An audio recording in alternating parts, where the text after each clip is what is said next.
مسلمان تھے، اللہ نے کہا مچھلی نہ کھاؤ، تو انہوں نے چکر چلایا، ہفتے کے دن نہیں کھانی، ہفتے کو پکڑ کے اتوار کو کھا لیتے تھے۔ ایمان والے تھے، مسلمان تھے، کافر نہیں تھے۔ اللہ نے کہا کونو قردۃ خاسئین، ہو جاؤ بندر بن کے ذلیل ہو جاؤ، بندر بن جاؤ ذلیل ہو کر، سب بندر بنا دی۔ عیسیٰ علیہ السلام کو ماننے والے کافر نہیں تھے، اہل ایمان تھے۔ اللہ نے کہا خنزیر بن جاؤ، وجعل منہم القردۃ والخنازیر۔ تو کیا خیال ہے، زنا کرنا مچھلی کھانے سے بڑا گناہ ہے، ماؤں کو نافرمانی مچھلی کھانے سے بڑا گناہ ہے، قاضی کے قلم کا بک جانا چند ٹکوں پر یہ مچھلی کھانے سے بڑا گناہ ہے، سود کھانا مچھلی کھانے سے بڑا گناہ ہے، قتل کے بازار گرم کر دینا مچھلی کھانے سے بڑا جرم ہے۔ ہم کیوں نہ بنے بندر اور خنزیر؟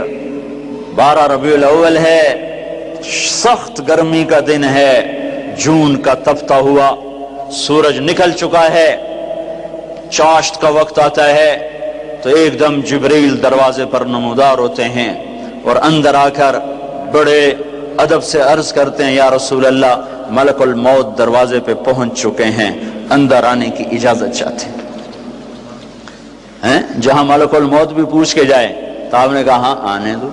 سبل الہدی والرشاد، یہ علامہ صالحی کی بہت معرکۃ الآراء تصنیف ہے، اس میں یہ روایت بتا رہا ہوں۔ آپ نے کہا آ جائے، ملک الموت اندر آ گئے، ایک اور فرشتہ تھا، دونوں ساتھ آ کر عرض کی یا رسول اللہ جب سے موت کا کام میرے ذمے لگا ہے پہلا موقع ہے کہ اللہ نے فرمایا پوچھ کے جانا، اور یہ پہلا موقع ہے اللہ تعالیٰ نے فرمایا پوچھ لینا، آنا چاہیں تو لے آنا ورنہ چھوڑ کے واپس آ جانا۔ تو آپ نے فرمایا اگر میں کہوں میری جان نکالو تو میری بھی نکالو گے؟ کہاں جی آپ کی بھی نکالوں گا۔ تو آپ نے جبریل کو آنکھوں سے سوال کیا، جیسے ہم کہتے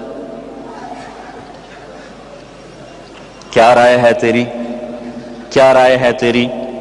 تو جبریل بولے یا رسول اللہ اللہ آپ کی ملاقات کا شوق رکھتے ہیں، فیصلہ تو آپ نے کرنا ہے اور اللہ ملاقات کا شوق رکھتے ہیں۔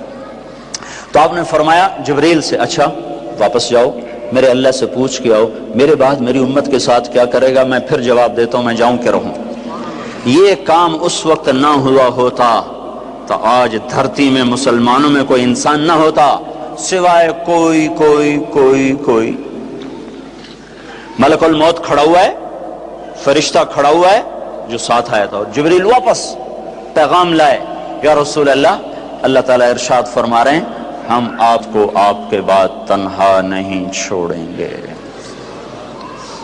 آپ نے کہا الآن قرۃ عینی، الآن قرۃ عینی، اب میری آنکھیں ٹھنڈی ہو چکی ہیں، اب ان کو کوئی نہیں بندر خنزیر بنائے گا، یہ میری طرف سے اضافہ ہے۔ آپ نے کہا الآن قرۃ عینی، اب میری آنکھ ٹھنڈی ہے، اللہم الرفیق الاعلی، اللہ بلا لے اپنے پاس۔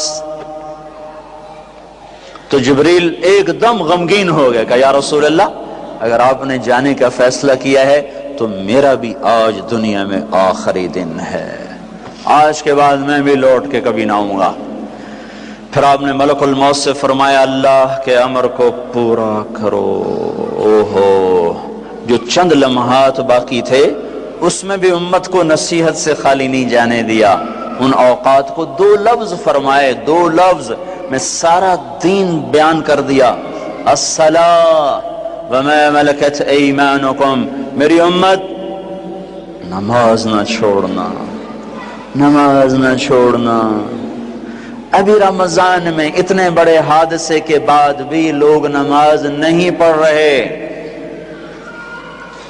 دوسری نصیحت وما ملکت ایمانکم، اپنے ماتحتوں سے برا سلوک نہ کرنا، اپنے غلاموں سے، نوکروں سے، ماتحتوں سے، غریبوں سے۔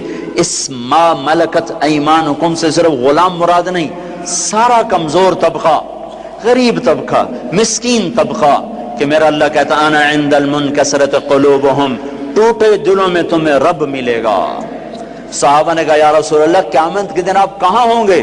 کہ اپنی امت کے غریبوں کے ساتھ کھڑا ہوں گا میں۔ عائشہ، آپ نے کہا عائشہ اگر تو یہ چاہتی ہے کہ اللہ تجھے اپنا قرب دے، مسکینوں سے محبت کیا کر۔ تو آپ نے کہا غلام ماتاحت سے اچھا سلوک کرنا، اچھا سلوک کرنا۔ اے ہے گالیوں کے بم پھٹ رہے ہیں روزانہ۔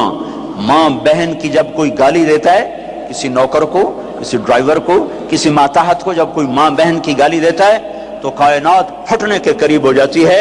سنو، میں ذمہ داری سے تمہیں کہہ رہا ہوں، بیت اللہ کا توڑ دینا چھوٹا جرم ہے، اور کسی مسلمان کو ماں بیٹی بہن کی گالی دینا بڑا جرم ہے۔ دونوں نصیحتیں تار تار ہو گئیں۔ نماز نہ چھوڑنا، نماز نہ چھوڑ، اسلام آباد کی امت نماز نہ چھوڑنا، پاکستان کی امت، ہند و سندھ کی امت، ایران و توران کی امت نماز نہ چھوڑنا۔ 95% نماز چھوڑ گئے، رمضان میں کوئی 10% بڑھ جاتے ہیں، 70-80% رمضان میں بھی نہیں پڑھ رہے۔ اس وقت یہ مسئلہ اللہ سے حل کروائے، یا اللہ اب مہربانی کرنا میری امت پر عذاب بھی آئیں، وہ نہ آئیں جو پہلوں پر آئے تھے، کہ کوئی بندر بن گیا، کوئی خنزیر بن گیا، کوئی پتھر بن گیا۔ قوموں کو اللہ نے پتھر بنا دی۔ وصاف و نائلہ نے بیت اللہ میں زنا کیا، اللہ نے دونوں کو پتھر بنا کے پھینک دیا۔ پھر ایک اور حدیث آپ کو سناتا ہوں، یہ ترمذی کی روایت ہے، ابو ہریرہ رضی اللہ تعالیٰ عنہ بھی اس کو روایت کرتے ہیں، علی رضی اللہ تعالیٰ عنہ بھی اس کو روایت کرتے ہیں۔ اذا اتخذ الفیء دولا والامانة مغنما والزکاة مغرما وتعلم لغیر الدین وأتاع الرجل زوجته وعق أمه وأدنى صديقه وأقصى أباه وساد القبيلة فاسقهم وكان رئيس القوم أرذلهم وأكرم الرجل مخافة شره وظهرت القينات والمعازف وارتفعت الأصوات في المساجد وشربت الخمور ولعن آخر هذه الأمة أولها۔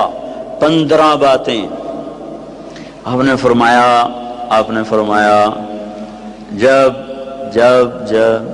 حکومت کے اہلکار بددیانت ہو جائیں گے، جب حکومت کے افسران حکومت کا خزانہ خود لوٹ لیں گے۔ اب آپ ذرا انصاف کرتے جانا کہ یہ باتیں ہو رہی ہیں کہ نہیں ہو رہی۔ جب حکومت کے افسران حکومت کا خزانہ خود لوٹ لیں گے، غریب کے پاس، عوام کے پاس، عوام کا اکٹھا کیا ہوا پیسہ ان کی طرف واپس نہیں لوٹے گا، بلکہ حکومت کے افسران کے بیچ میں ہی تقسیم ہو جائے گا۔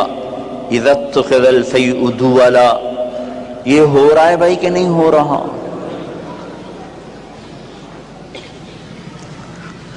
ہونے والے کی دلیل کیا دینی؟ خبر دینے والے کی خبر سچی ہے۔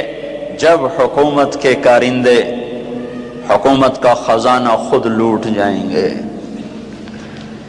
ایک واقعہ سنانے کو، میرے دوست تھے سیکٹری، ریٹائر ہو گئے، کہنے کہ میری اسلام آباد پوسٹنگ ہو گئی، وہ واپس جلدی آ گئے، 6 مہینے بعد واپس آ گئے۔